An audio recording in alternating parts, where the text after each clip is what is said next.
그리스도 안에서 역사하사 죽은 자들 가운데서 다시 살리시고 하늘에서 자기의 오른편에 앉히사 모든 통치와 권세와 능력과 주권과 이 세상뿐 아니라 오는 세상에 일컫는 모든 이름 위에 뛰어나게 하시고 또 만물을 그의 발 아래 복종하게 하시고 그를 만물 위에 교회의 머리로 삼으셨느니라. 교회는 그의 몸이니 만물 안에서 만물을 충만하게 하시는 이의 충만이니라. 아멘. 오늘은 에베소서 45번째입니다. 그리스도 안에서 역사하는 복음의 능력 두 번째, 성도의 대제사장이신 그리스도에 관해서 함께 나누고요. 산상수훈은 45번째죠. 산상수훈 원고를 제가 일부러 뺐어요. 그러니까 필요하신 분들은 뒤에 비치돼 있으니까요. 가져가서 보시면 되고, 또 없으시면 우리 홈피나 네이버 카페에 들어가셔서 확인하시고 동영상도 함께 이렇게 시청해 주시면 말씀 나누는데 도움이 될 것이라고 생각이 들어요.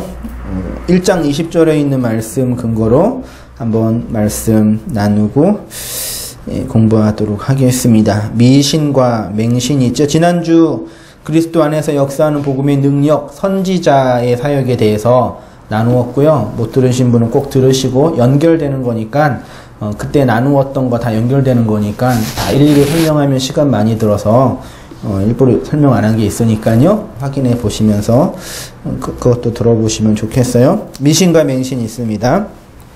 우리는 모두 예수님이 하나님의 아들이고 그리스도임을 믿고 그리스도에 대한 신앙을 고백하고 있는 기독교인이지요. 예.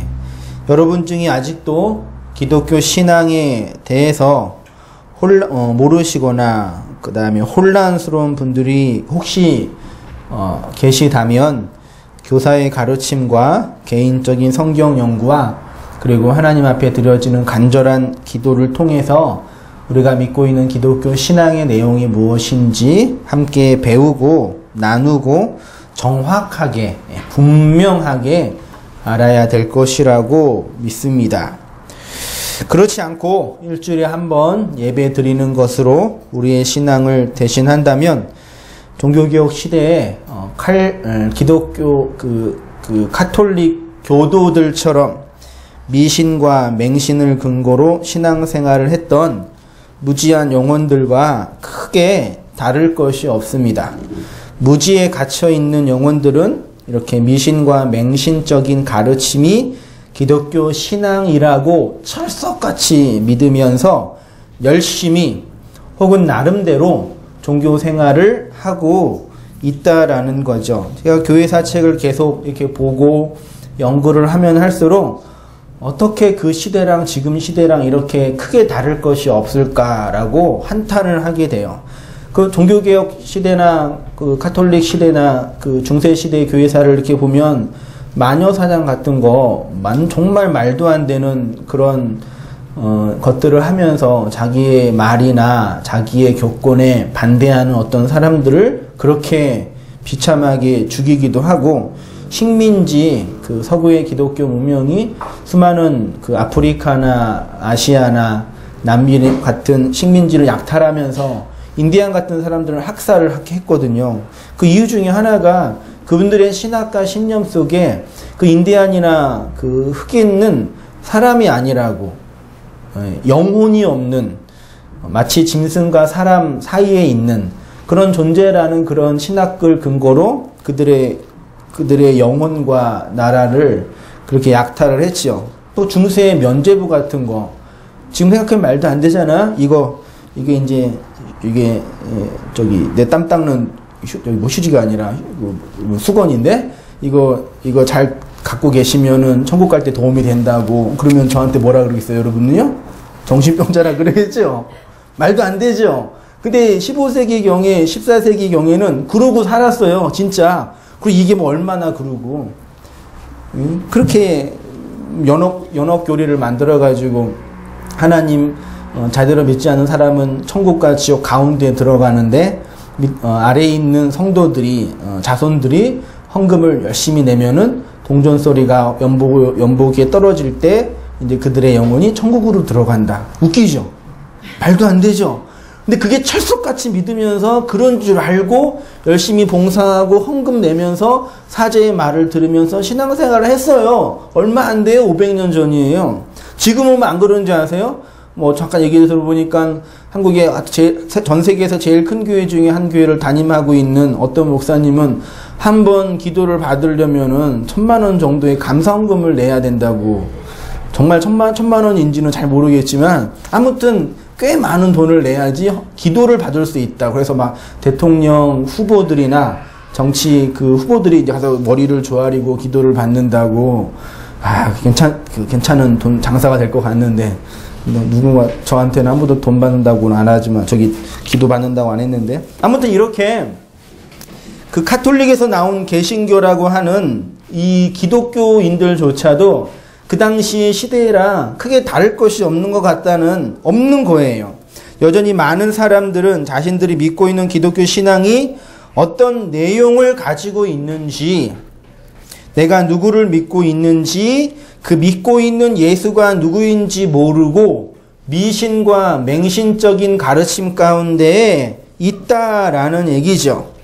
그렇게 무지 속에서 자기 의의 확장, 아담적 욕망의 충족을 위한 신앙생활을 하고 있는 시대라는 얘기입니다. 이렇게 막 태어난 어린아이를 교훈과 가르침으로 교육하지 않으면 짐승이 되는 것처럼 오늘날 이 종교, 기독교에 대해서 깊이 관심을 가지고 있는 사람들에게 참된 말씀의 가르침을 가르쳐 주지 않고 있는 시대예요. 그래서 많은 사람들이 말씀으로 교육받지 못한 상태에서 영혼의 짐승처럼 살고 있는 것이 오늘날 시대라고 말한다면 결코 틀린 말이 아니라고 생각이 들어요.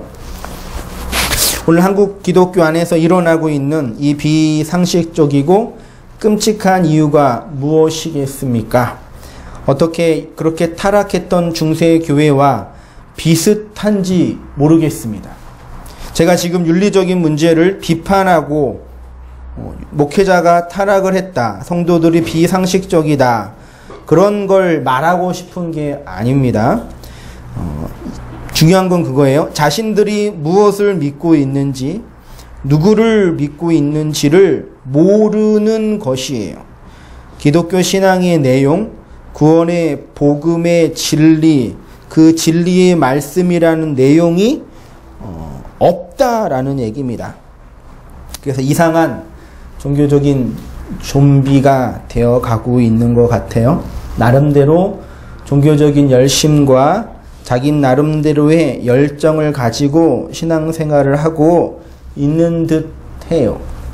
자칭 기독교인이라고 스스로 생각을 하는 사람들 중에 정말 기독교 신앙이 무엇인지, 어떤 내용을 담고 있는 종교인지 정확하게 알고 있는 사람이 드물다라는 얘기입니다. 그냥 교회 예배 출석하고 적당하게 헌금하고 나름대로 봉사를 하면 좋은 그리스도인이 되는 시대가 되고 있습니다. 이 페이지로 가서요. 그러면 기독교 신앙이란, 그래서 정리를 제가 했는데, 우리가 믿고 있는 기독교 신앙의 본질이 무엇인지 한번 생각해 보았으면 좋겠어요. 예수 믿으면 천국 가고 예수 믿지 않으면 불신하면 지옥 가는 그 정도가 기독교 신앙일까요? 아니면 예수님은 내가 잘 되고 행복하기를 간절히 바라는 분 정도로 알고 있는 것이 기독교일까요? 교회 가면 좋고 예배 드리면 평안하고 봉사와 헌금을 하면 복 받는 정도가 기독교 신앙일까요? 라고 묻고 싶은 거예요. 이런 것으로 기독교 신앙을 설명하는 것은 잘못된 것이다 라는 것입니다. 그런데 오늘날 대부분의 많은 사람들이 딱 이 정도의 기독교 신앙이라고 생각하고 있는 것 같아요. 어저께도 저희 집이래. 저희 처갓집이 뭐죠? 예. 김치를 담는 걸 김장을 했어요. 그래서 손님이래. 같이 일하실 분이 오셔가지고 이제 김장을 도와주시는데 제가 차로 이렇게 왔다 갔다 하면서 여러 가지 물품도 사고 그랬는데 이제 도와주시는 분이 워낙 일을 잘하시는 그런 분이신데 이제 제가 이제 개척교회 목사라고 그러니까 목사님 우리 아들을 위해서 꼭 기도해 달라고 그러는 거예요. 내가 얼마나 그럼 왜 그러시냐니까 이제 아들이 이제 유학 갔다 오셔서 이제 취업을 이제 준비하셔야 되는데 요즘 다 취업이 어렵고 그러니까 우리 자녀를 위해 꼭 기도해 달라고 부탁을 하더라고요. 교회는 다니시는데 뭐 그런 분들 앞에서 제가 기도한다고 될 건 아니에요. 그럴 수는 없잖아요. 그래서 네 알겠습니다 그랬는데 대부분의 모든 사람들이 딱 이 정도로 이렇게 기독교와 목사와 교회와 성경을 이해하고 계시는 것 같아요. 그게 뭐 나쁘다, 그게 문제가 있다는 얘기가 아니라 그건 보편 우리의 양심이 바라는 최소한의 것이 그건 기독교 신앙 아니에요. 심지어 개척교회 목사가 영성 있는 목사가 아무리 기도를 해줘도 내가 기도해 줬기 때문에 취업이 되는 건 아니에요. 그냥 이 치열한 입시 전쟁, 취업 전쟁에서 살아남을 실력과 혹은 연줄? 아는 사람?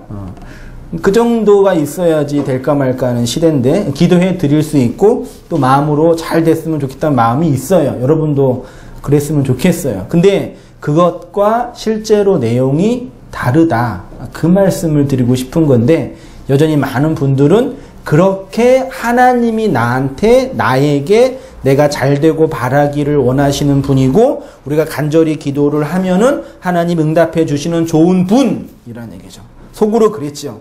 용한 점쟁이를 소개해 드릴까? 마음으로는 그랬는데 차마 말씀을 못 드렸어요. 아닙니다. 그런 거 아닙니다. 여러분 사람을 만날 때 어느 정도 만나야지 그 사람의 속 마음을 알 수 있지요? 옆에 있는 분들 한번 보시든지 다른 분들을 보시든지 그 사람을 만나고 교제를 하고 혹은 알아갈 때 그 사람의 속마음은 몇 년 정도 만나야지 알 수 있나요? 어떤 사람은 평생 결혼을 해서 같이 살아도 상대방의 속을 모르는 경우가 있지요. 그냥 겉모습만 보면서 그 사람을 평가합니다. 그러다가 실력이 좋고 착하고 돈도 많고 좋은 사람인 줄 알고 결혼을 했는데 나중에 결혼을 하면 나쁜 사람이라는 게 확인될 때가 있지요. 그 왜 그래요? 몇 년 동안 교제를 하면서 그 사람의 속 마음이 어떤지 모르고 교제를 했기 때문이죠. 물론 아무리 그 사람의 속을 알려고 해도 인간은 잘 모를 수가 있어요. 이 말씀을 왜 하냐면 기독교 신앙도 마찬가지인 것 같아요. 우리가 믿고 있는 예수님도 신앙도 마찬가지인 것 같아요. 평생 교회를 다니고 그것도 열심히 봉사를 하고 나름대로 헌금하고 헌신을 하면서 다녔는데 기독교 신앙의 그 내용, 그 속 알맹이가 뭔지 모르고 그냥 겉에만 이해하고 있는 분들이 대다수라는 얘기입니다. 여러분은 어떠세요? 나름대로 교회 생활하고 말씀 생활하고 신앙 생활하고 계시는데 어떠세요? 기독교 신앙의 그 속을 알고 계시나요? 예수님의 속마음 아세요? 하나님의 속마음. 나를 향한 하나님의 속마음. 그 하나님의 속마음은 뭘까? 내 속은 하나님께 드려졌나? 그런 겁니다.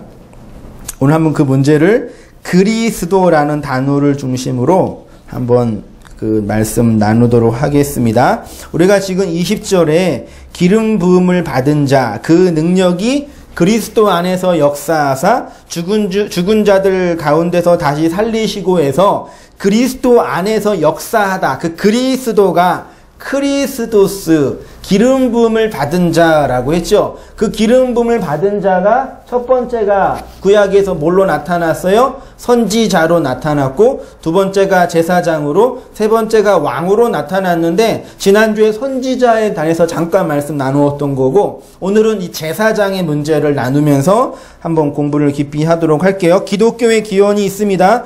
기독교라는 단어가 이 기독교라는 이 종교 단어가 어떻게 나왔는지 여러분 아세요? 이 기독교에서 이 기독이라는 단어가 헬라어, 그리스어 크리스토스의 그 기독이에요. 근데 이 그리스도가 중국어 음역으로 하면은 뭐예요? 기리사독이에요. 그러니까 그리스도가 중국어 음역으로 하면은 기리사독이 되는데, 이 기리사독을 한글 음가로 바꾼 게 기독이에요. 그래서 기독에다 뒤에다 교만 붙여서 기독교가 된 거예요. 그러면 헬라어랑 성경 원문을 근거로 기독교는 무슨 종교예요? 그리스도교지요. 네. 그리스도는 히브리어로는 뭐예요? 메시아죠. 그러면 기독교는 뭐예요? 메시아 종교예요. 그러니까 기독교는 유대인들이 믿는 아브라함의 종교, 구약의 여호와의 종교, 야훼의 신앙, 그 종교가 아니라 그리스도교예요.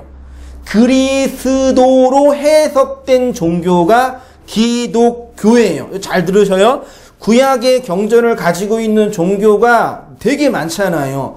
유대교도 그렇고, 가톨릭도 그렇고, 동방종교도 그렇고, 그리고 기독교도 그렇고, 모든 종교, 많은 종교가 그 구약의 경전을 가지고 있어요. 근데 그 구약의 경전을 어떻게 해석하느냐에 따라서 이제 종교 분파가 깊이 나누어지는 거예요.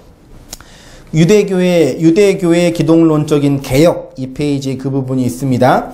구약의 아브라함의 종교, 여호와의 종교를 스스로 계승했다고 생각하는 사람들이 유대인입니다. 그래서 그들의 종교를 뭐라 그래요?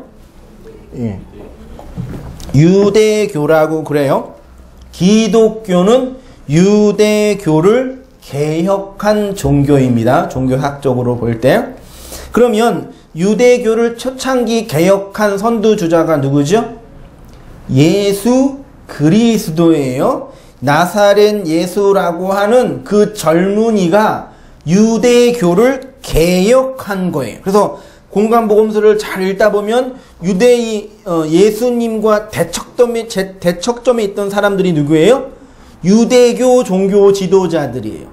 항상 이분들과 싸웠어요. 이 인간들과 예수님이 항상 싸웠어요. 그리고 이 유대교 종교 지도자들은 예수를 보면서 저런 미친놈, 저거 언제 죽이지? 항상 그랬던 거예요. 그러니까 이 유대교의 이 종교적 틀을 개혁하기를 시작한 분이 예수님이고, 예수님이 항상 유대교를 향해서 이 독사의 자식들아, 니네가 여태까지 하나님 있다고 생각하고 있는데 다 거짓말이야. 니네 하나님 안 믿고 있는 거 아니고 황당한 거지. 거의 1500년 가까이 믿었던 그들의 종교를 완전히 묵살을 내는 거니, 그것도 어느 거대한 어떤 집단의 짱이나 그런 분이 그랬으면 이해할 수 있는데, 그 시골 한 청년, 젊은이 청년이 갑자기 튀어나와가지고 막 그러니까 얼마나 당황했겠어요, 그분들도. 그렇게 예수님으로부터 시작된 기독교가 12사도, 그리고 120문도, 그렇게 이제 초대교회가 성립이 된 거죠. 그러니까 제가 뭘 말씀드리고 싶냐면, 여기 썼는데, 그리스도에 대한 어떤 이해를 가지고 있느냐, 여기 제일 중요해요. 난 하나님을 믿어요. 난 하나님께 잘 보이려고 노력해요. 그런 분들 있죠. 교회 안 다니고 예수님 몰라도. 그런 분들은 하나님 있는 분들이 아니에요. 하나님을 알 수 있는 유일한 길은 누구를 통해서요? 예수 그리스도를 통해서요. 그리스도 없는 하나님은 하나님이 아니에요.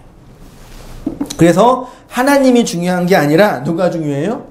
그리스도가. 하나님 중요하지 않다, 그런 개념이 아닙니다. 그 하나님이라는 신적인 존재는 정말 뜬구름 잡는 거예요. 봤어요, 여러분? 보셨어요? 만나셨어요? 그분의 은혜를, 그분의 뭐 뜻과 계획이 뭔지 아세요? 몰라요. 그래서 인간이 자기 나름대로의 하나님을 만들어내는 게 종교이고 우상숭배예요. 그 하나님의 뜻을 우리에게 보여준 유일한 방법이 뭐예요? 예수 그리스도를 통해서 설명되는 거예요. 이해되셨죠? 그래서 구속사적인 측면에서 이해되는 기독교 그렇게 있는데요. 언약사와 구속사적으로 볼 때 예수는 그리스도를 담은 포장지이고 그릇입니다. 이거 다 아시죠 이제? 예수님은 그리스도를 담은 포장지이고 그릇이에요. 그러면 예수님은 누구를 설명하시는 분이에요? 하나님을 설명하는 분이에요. 잘 이해하십니다. 이해하셔야 됩니다. 하나님이라는 신적인 존재, 구약에서 엘로힘이라고 계시되었고 여호와라고 계시되었고 아도나이라고 계시된 그 하나님을 담아낸 분이 누구예요? 예수님이에요. 근데 그 예수를 설명하는 분이 누구라고요? 그리스도예요. 좀 말이 어폐가 있지만 예수는 그리스도가 누구인지 설명하신 분이에요. 그래서 예수라는 껍데기와 그릇 안에 그리스도의 내용물이 있다. 그 말씀 드리는 거예요. 그래서 예수가 죽지 않으면 그리스도가 올 수 없는 거죠. 육체로 오신 예수는 인간을 구원할 수 있어요, 없어요? 잘 이해하셔야 돼요. 어디 가서 예수님은 우리를 구원하지 못한대요. 그러면 큰일 나는 거예요. 근데 신학적으로 분석을 할 때 육체로 오신 예수님을 봐서, 육체로 오신 예수님을 눈으로 봐서 구원받은 사람이 있어요, 없어요? 한 사람도 없어요. 어떤 사람도 육체로 오신 예수님을 봐서는 구원받지 못했어요. 그 예수가 십자가에서 죽고 영으로 부활하셔서 내 안에 들어오는 그리스도가 될 때 우리가 구원받아요. 이걸 사람들이 몰라요.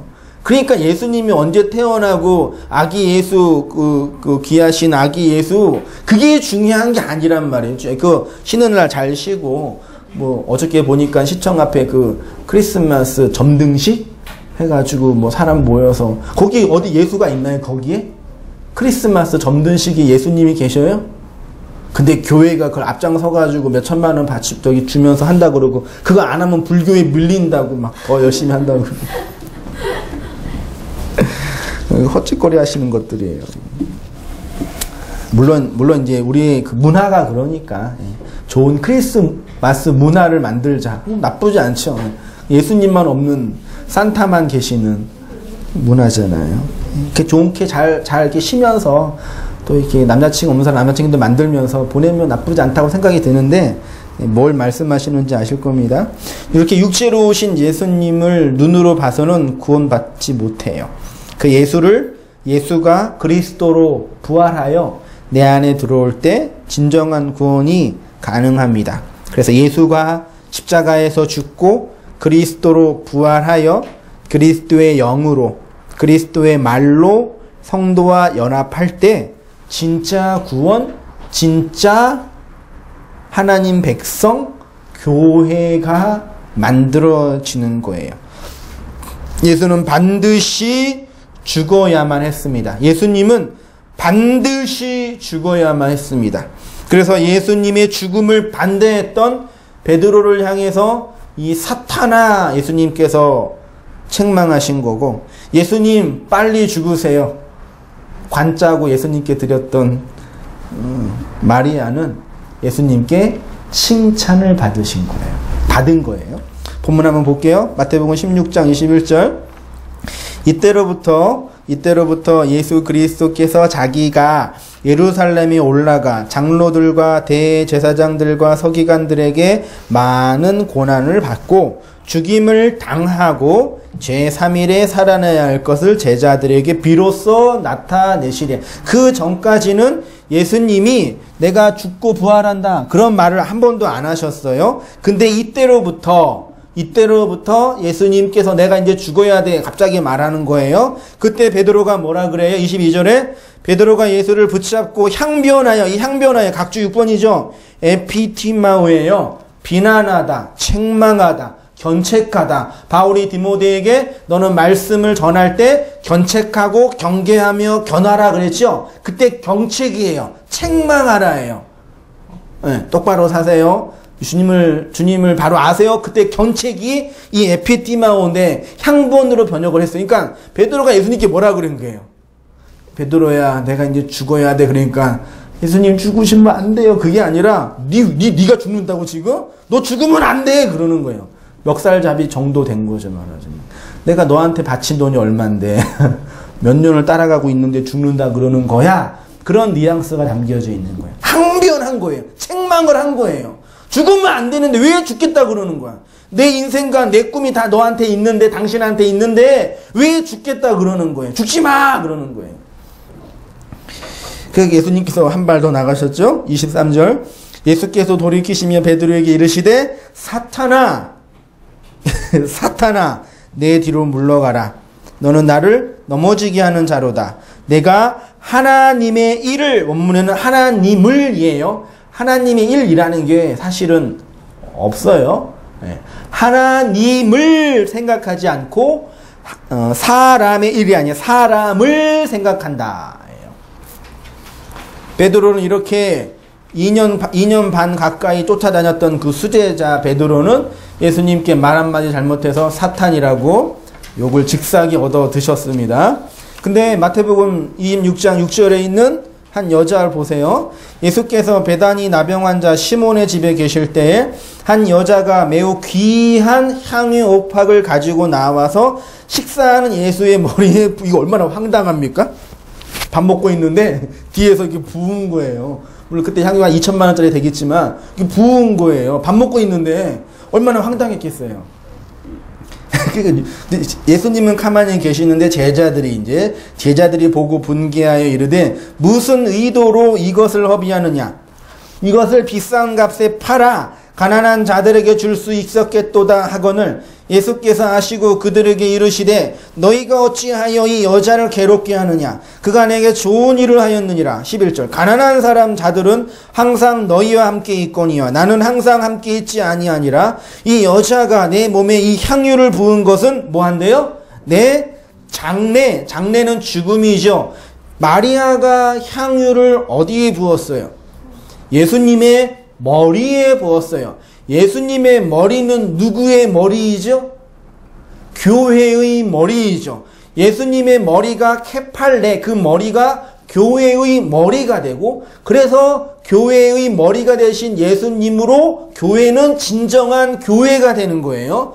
여러분으로 적용을 하자면 여러분이 정말 예수님의 자녀, 하나님의 백성이 된다라는 얘기는 예수님이 여러분의 머리가 된다는 얘기죠. 그것이 교회예요. 그러니까 예수님은 믿어요. 예수님을 믿는 확신만 있으면 구원받아요. 이런 개념이 아니라 예수의 머리가 내 머리에 붙여지면 내가 교회가 돼요. 그럼 그 교회는 구원받은 하나님의 백성이 되는 거죠. 그렇죠. 그래서 예수님께서 사람들에게, 그 청년에게, 누구든지 나를 따라오려거든 자기를 부인하면서 얘기하시다가, 공중에 새 있는 집이 있고, 이 돌머리.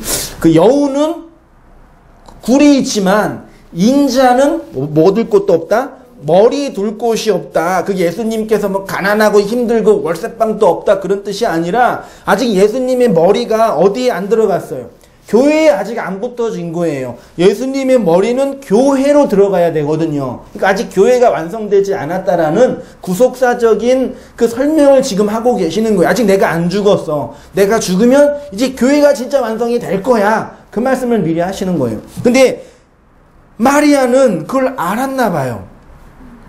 예수의 머리가 내 머리가 돼야 된지를 알았나 봐요.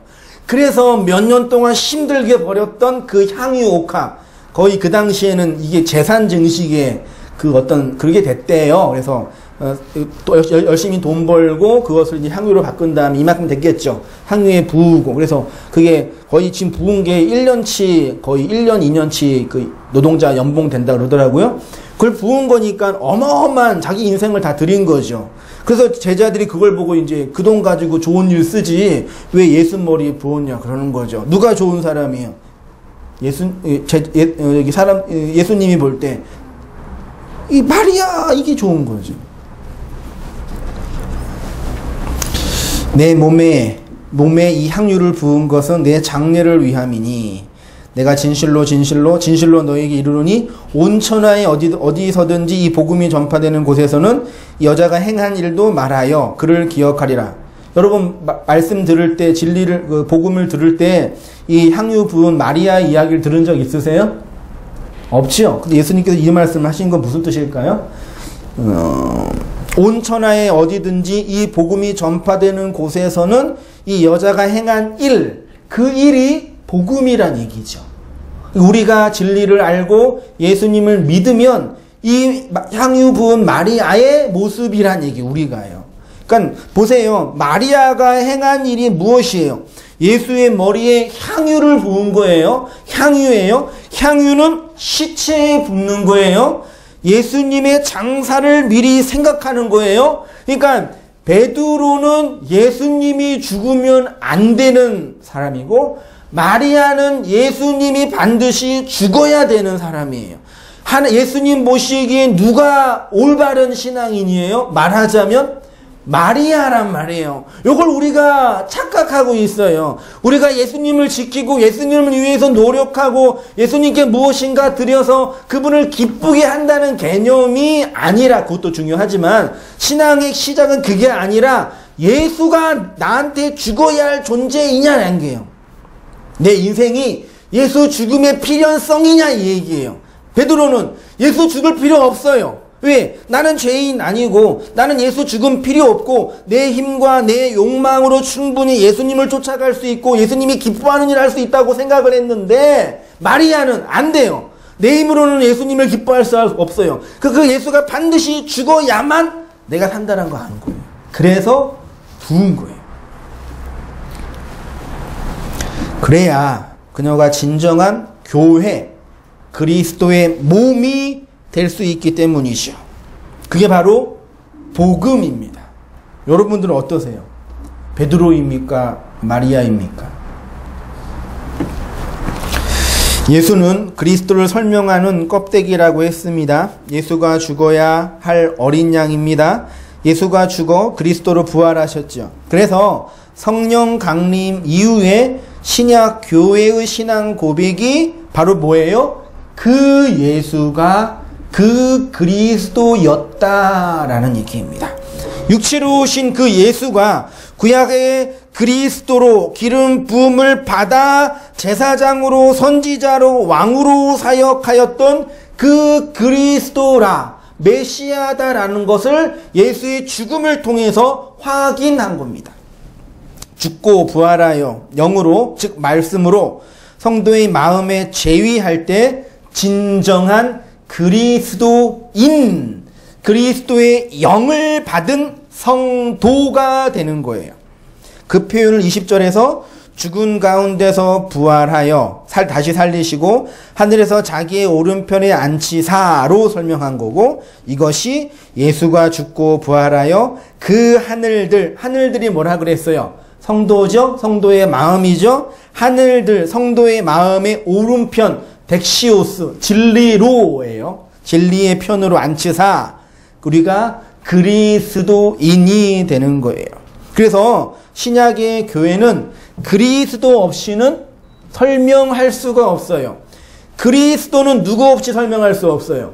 예수님께서는 인자는 머리 둘 곳 없다 그랬죠. 그때 그 인자의 머리는 아직 교회가 없기 때문에 갈 데가 없는 거예요, 말하자면요. 근데 그 그리스도의 머리가, 그 예수의 머리가 교회의 머리가 될 때 그게 그리스도가 되는 거예요. 예수님은 육체로 오신 하나님을 닮은 그릇이에요. 됐죠? 근데 예수가 십자가에서 죽어 이 예수가의 머리가 어디로 붙여져요? 교회로. 이게 그리스도예요, 말하자면. 알죠? 그러니까 예수가 그리스도가 된다는 얘기는 예수가 죽어서 교회를 만든다는 얘기예요. 누가 교회예요?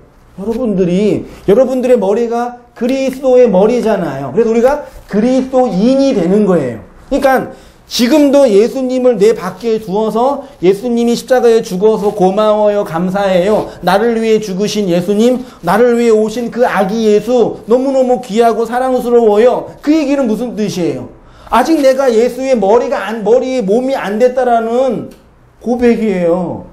내가 그리스도의 영을 받은 그리스도인이라니까요. 내 머리가 누구라고요? 그리스도라고요. 그게 교회라고요. 근데 이 머리가 아직 안 잘린 사람은 여전히 예수님을 내 밖에 두고 있는 섬김과 공경의 대상이에요. 그래 놓고 예수님이 기뻐하는 일 몇 개 하고 그 예수님이 원하는 일 몇 개 해서 그 예수님께 복받고 싶은 심리가 모든 종교잖아요. 되죠? 그러니까 이걸 알고 있는 우리들은 어떻게 해야 되겠어요?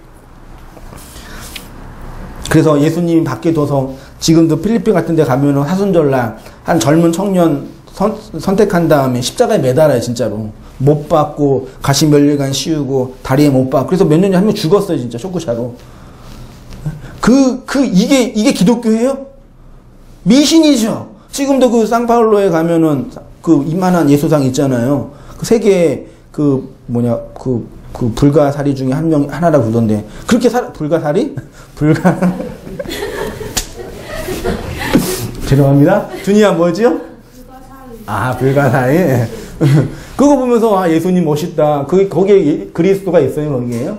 없지요? 그러니까, 우리가 믿는 신앙이 그 정도면 되겠냐고요. 좋은 기독교 문명이니까 좋게 받을 수는 있는데, 신앙의 내용이 아니라. 제가 잘 설명을 못하는 것 같아서 너무 죄송하네요. 그렇지만, 귀 있는 자는 들을 줄 믿습니다. 설교 못하는 걸 여러분한테 돌리는 거예요.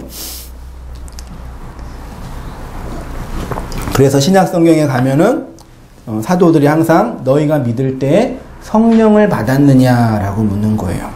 사도행전 10장 47절에 이에 베드로가 이르되 이 사람들이 우리와 같이 뭘 받았다? 성령을 받았으니 누가 능히 물로 세례 베품을 금하리요. 19장 2절에 이르되 너희가 믿을 때에 뭘 받았느냐? 성령을 받았느냐. 이거 가지고 이제 성령 운동하는 사람들이 믿는 사람들도 있고 성령 받아야 할 사람들도 있다 그러죠. 믿는 것으로 충만하지 않고 성령을 받아야 된다는 얘기. 본문이 그러잖아요. 믿었는데 아직 성령 못 받은 거 이분들은요. 그래서 성령을 받으라고 이제 막 기도도 시키고 뭐 돈도 받으면서 막 하는 거예요. 성령 받을 때도 이제 눈도 돌아가고 이제 방언도 하고 뭐 병도 나아지니까 그게 신앙 아니에요, 정말 여러분. 네. 그 믿을 때 성령을 받아 그리스도인이 된 거예요. 여러분은 그리스도인이에요. 그렇죠? 그리스도들이에요. 예수의 머리에 합해진 그리스도의 공동체예요. 그게 교회예요.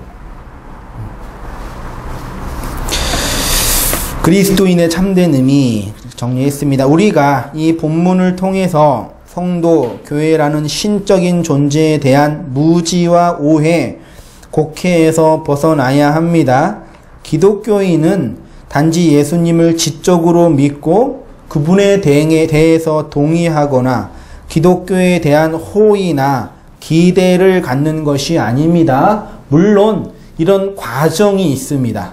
알겠죠? 저도 맨 처음에 이것들을 무조건 터부시한 부분도 없지 않아 있었는데 아니에요. 처음부터 그 영을 받아서 그 진리와 은혜 안에 담지된 자로 있을 수도 있지만 그게 아니라 다 단계와 과정이 있어요. 제 얘기 했잖아요. 맨 처음에 교회 안 다녔던 얘기, 그 다음에 교회 다니면서 CC에서 뭐 주님 만난 얘기, 또 이렇게 신앙을 하면서 이게 변화가 단계가 있잖아요. 여러분도 그런 단계가 있는 거예요. 그래서 옛날에 뭐 이런 뭐 기복주의적인 어떤 신앙의 이해, 성령에 대한 곡해 그런 게 있었잖아요. 근데 그걸 보면서 그걸 터부시하거나 원망할 필요 없어요. 나한테 그렇게 잘못된 진리를 가르쳐준 그 목사 나쁜 놈 그럴 필요 없어요. 네, 그런 과정들을 통해서 내가 이 진리에 도달하고 말씀을 배우면 되는 거니까. 그게 뭐예요? 그게 진정한 용서예요. 그게 사랑이고. 산상수훈 공부할 텐데. 그런 단계와 과정이 있습니다. 근데 거기에 머물러 있으면 안 된다 얘기예요. 목사님 우리 아들을 위해서 기도해 주세요. 너무 힘들어요. 나쁘지 않아요. 거기에만 머물러 있으면 안 된다고요. 그걸 또 이용해가지고 또 목사들이 또 제가 열심히 기도해 줄게요. 그리고 또 너스레 떨면서 또 그러면 또 되겠냐고요. 우리가 기독교인이 된다는 것은 매우 실존적이고 존재론적인 문제입니다. 예수가 우리로 죽고 그리스도로 부활하여 그 영이 말로 우리 안에 육체를 입고 있는 내 자 안에 들어왔다라는 것입니다. 초월적인 사건이 일어난 거예요. 그리스도의 영, 그리스도의 말이 내 부패한 자아에 들어온 것입니다. 그래서 예수님을 믿는다라는 것은 지금까지 혼자 살아왔던 나와 이제 누구와 함께 살아가는 삶이 되는 거예요. 네. 그래서 결혼하고 나서 다 그러겠지만 평생 30년 동안 혼자 살았던 사람이 갑자기 다른 사람과 함께 살면은 행복할 것 같죠? 행복해요. 네, 좋아요. 그런데 행복하기도 하지만 되게 낯설고 어색해요. 왜? 나와 다른 성향과 다른 인생관을 가지고 있는 사람과 함께 가정을 꾸려야 되니까. 그래서 그렇게 싸우면서 지지고 볶으면서 맞춰가는 게 결혼 생활이에요. 됐죠? 그런 것처럼 신앙생활도 비슷해요. 여태까지는 내 욕망과 부패한 내 욕망과 그 욕망이 원하는 대로 자연스럽게 살았는데 그리스도를 받아들이는 사람은 그리스도의 영과 진리가 내 안에 들어와 근데 그분과 내 안에서 결혼 생활을 하는 거예요. 그러니까 얼마나 낯설고 불편한 부분이 있겠냐고요.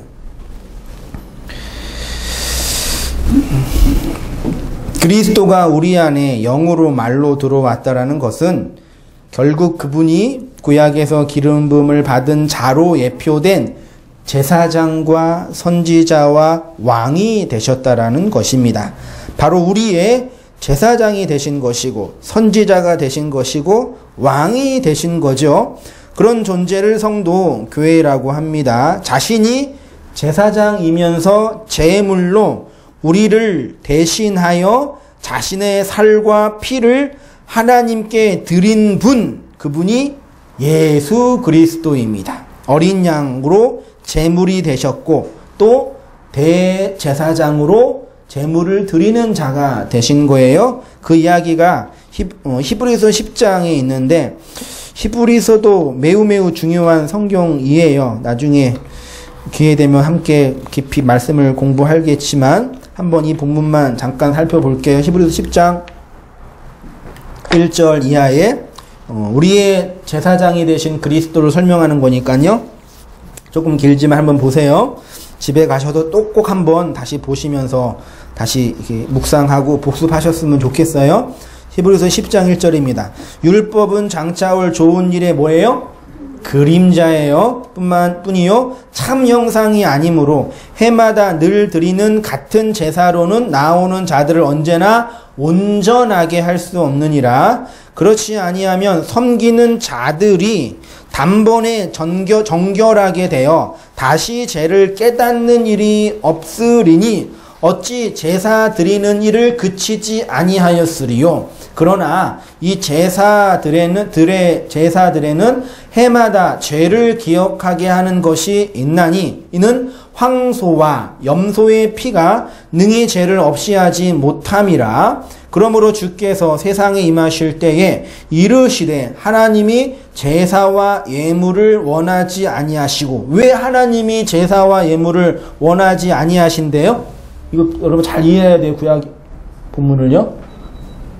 왜 하나님이 야 제사하라, 황소의 피, 염소의 피를 바쳐라고 얘기하셨는데 왜 갑자기 제사와 예물을 원하지 않는데요? 앞에 보면 3절에 보면은 이 제사들에는 해마다 죄를 기억하는 것이 있나니 황소와 염소의 피가 뭘 못한대요? 죄를 없이 하지 못한대요. 그러니까 구약의 성도들은 제사를 드리면서 이 어린 양 동물의 피가 나의 죄를 깨끗하게 못한다라는 확인을 항상 한 거예요.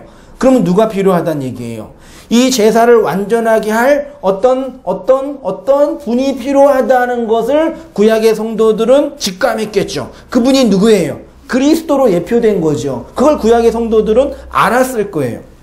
6절에 번제와 속죄제는 기뻐하지 아니하시나니 이에 내가 말하기를 하나님이여 보시옵소서 두루마리 책에 나를 가리켜 기록된 것과 같이 하나님의 뜻을 행하러 왔나이다 하셨느니라. 위에 말씀하시기를 주께서는 제사와 예물과 번제와 속죄제는 원하지 아니하고 기뻐하지도 아니하신다 하셨고 9절 그 후에 말씀하시기를 보시옵소서 내가 하나님의 뜻을 행하러 왔나이다 하셨으니 그 첫째 것을 폐하심은 구약의 제사입니다. 둘째 것을 세우려 하심이라.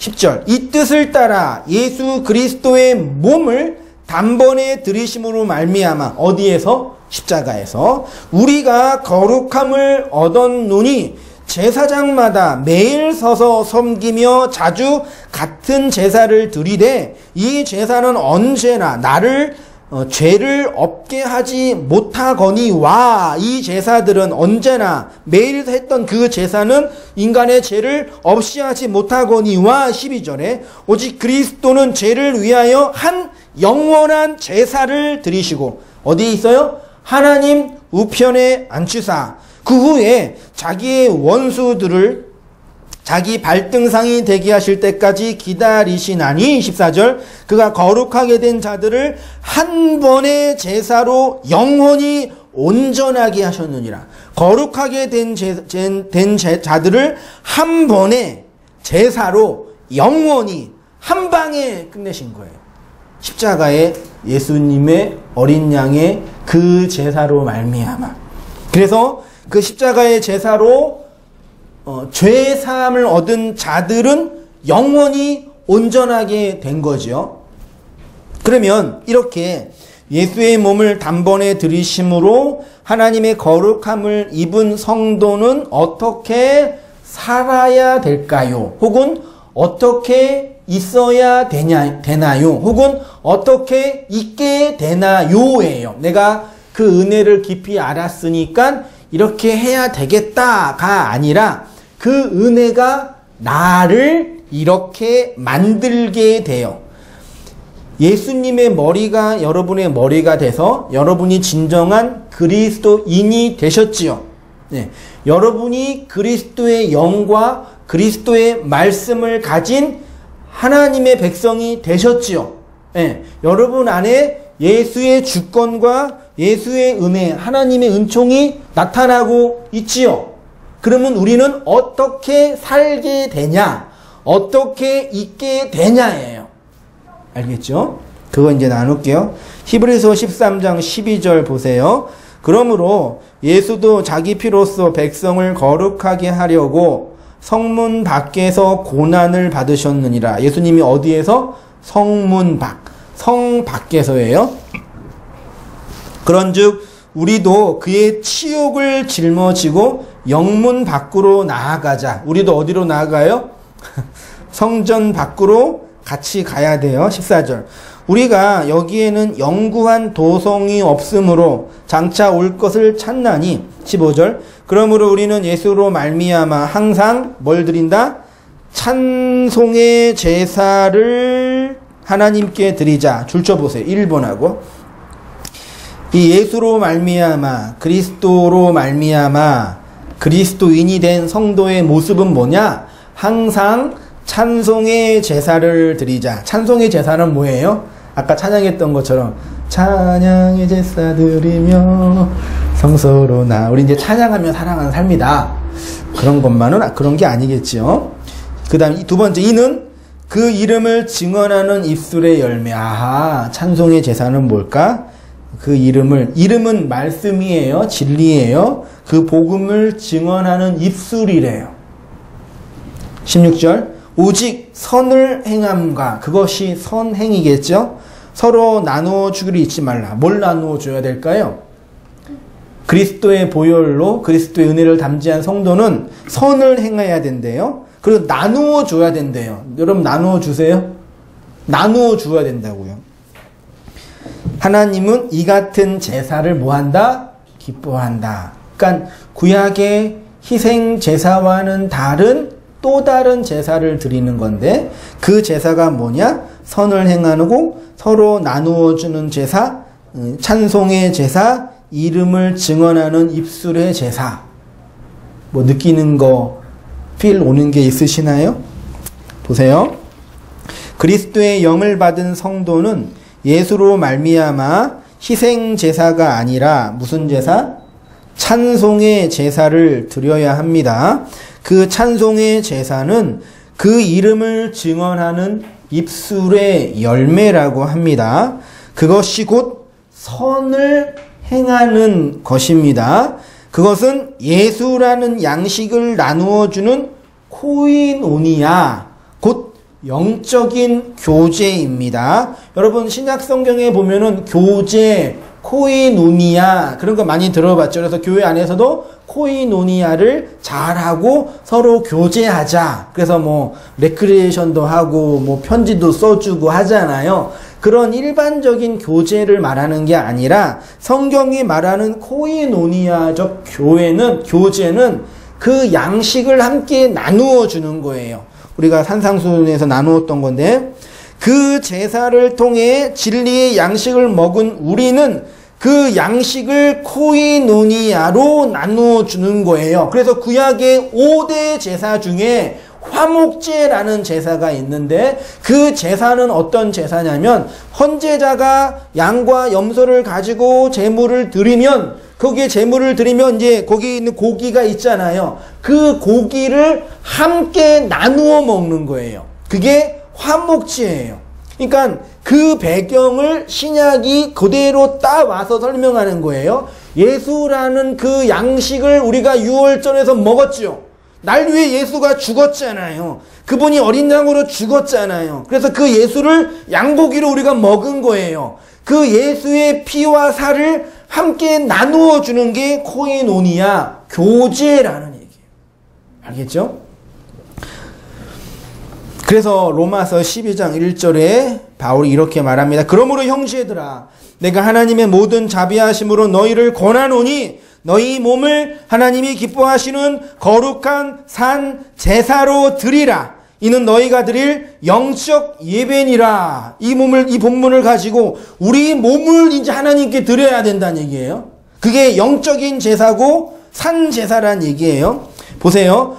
너희 몸을 산 제사로 드리라는 것은 희생 제사의 의미가 무엇인지 바로 안 그리스도인이 예수의 희생 제사의 의미가 무엇인지 바로 알고 있는 그리스도인이 이제 살아있는 희생 제사를 드리는 거예요. 이 드리다가 이렇게 서비스하고 드리는 것이 아니라 언약을 세우다, 함께 두다, 그런 뜻이에요. 십자가를 세우다, 언약을 세우다. 구약에 돌을 세우는 거 있었죠. 예.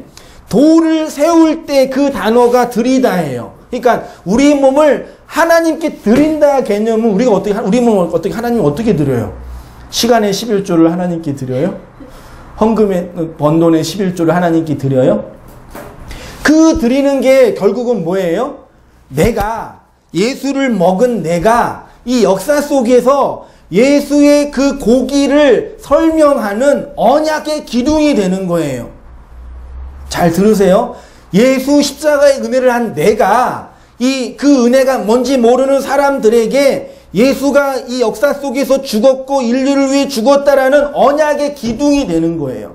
그래서 누군가가 나를 보면서 저 사람을 보니까 예수님이 십자가에서 죽으신 그 사건이 나타나고 있네요. 이걸 단순히 그 윤리나 도덕이나 인간의 행위로 설명하지 말고 그 언약의 고기를 먹은 내가 역사 안에 살고 있으면 자연스럽게 그렇게 돼요. 증거가 뭐예요?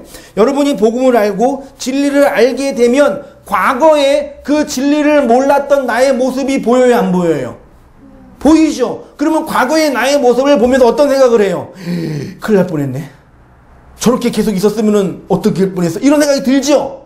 예. 그게 언약의 기둥이 된 거예요. 그것처럼 내가 누구한테 복음을 전하는 건 둘째 문제고, 이 역사의 다른 사람들을 볼 때 저 사람이 저렇게 살고 있으면 과거의 나처럼 죽을 수밖에 없겠네가 보여요, 안 보여요? 그 사람한테 진리를 전하고 복음을 증거하는 건 둘째 문제고, 우리 부모님이나 친구들이나 이웃들을 보면서 내가 알고 있는 그 진리와 다른 걸 알고 있잖아요. 그분들을 보면 저렇게 있으면 안 되네, 되지요? 예, 그게 언약의 기둥이 세워지는 거, 하나님께 드리는 삶이라고, 그게. 그 사람을 진리로 이끌어서 교회로 이끄는 거 둘째 문제고, 아시죠? 그래서 그런 거예요.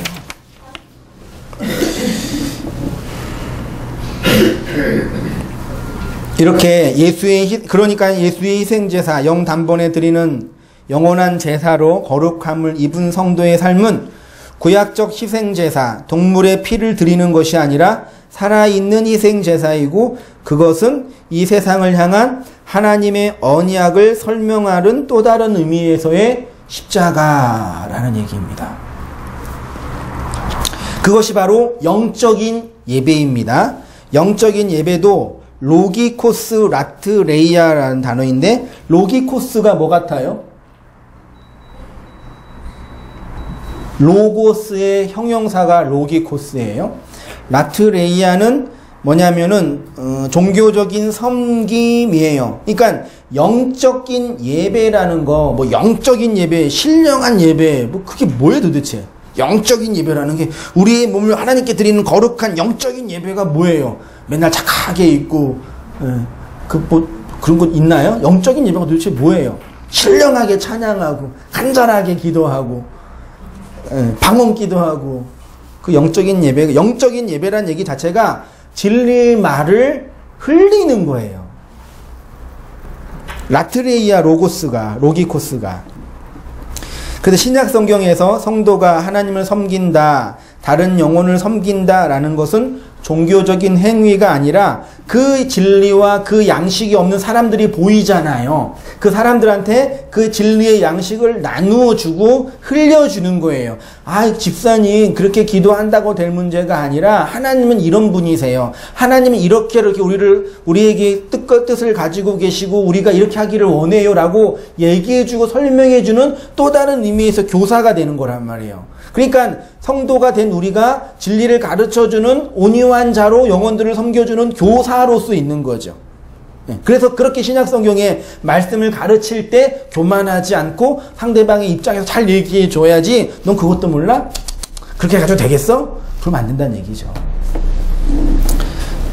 말씀, 진리, 양식을 나누어 주는 섬김이 라트레이아 로기코스 영적인 예배입니다. 그러니까 로기코스 라트레이아는 진리의 말씀, 구원의 복음, 언약의 십자가를 나누어 주는 것을 의미해요. 이러한 말씀과 양식의 섬김을 신약 성경이 코이노니아, 교제라고 합니다. 그래서 신약 성경에 맨날 모여서 뭐 했어요? 코이노니아 했어요. 보세요. 사도행전 2장 46절 날마다 날마다 마음을 같이하여 성전에 모이기를 힘쓰고 집에서 뭘 떼요? 떡을 떼며, 집이 성전이에요. 떡을 떼며 빵을 떼며 양식을 떼며, 물론 그 당시 함께 모여서 함께 밥도 먹고 떡도 먹었겠죠. 유대인들에게 떡은 빵이죠. 어떻게 빵을 먹었어요? 함께 이렇게 떡을 떼서 먹은 거예요. 그게 떡을 떼다예요. 기쁨과 순전한 음식을 먹고 마음으로 음식을 먹고예요. 이게 떡을 떼다가 뭐예요? 내가 받은 은혜와 진리를 함께 나누는 거죠.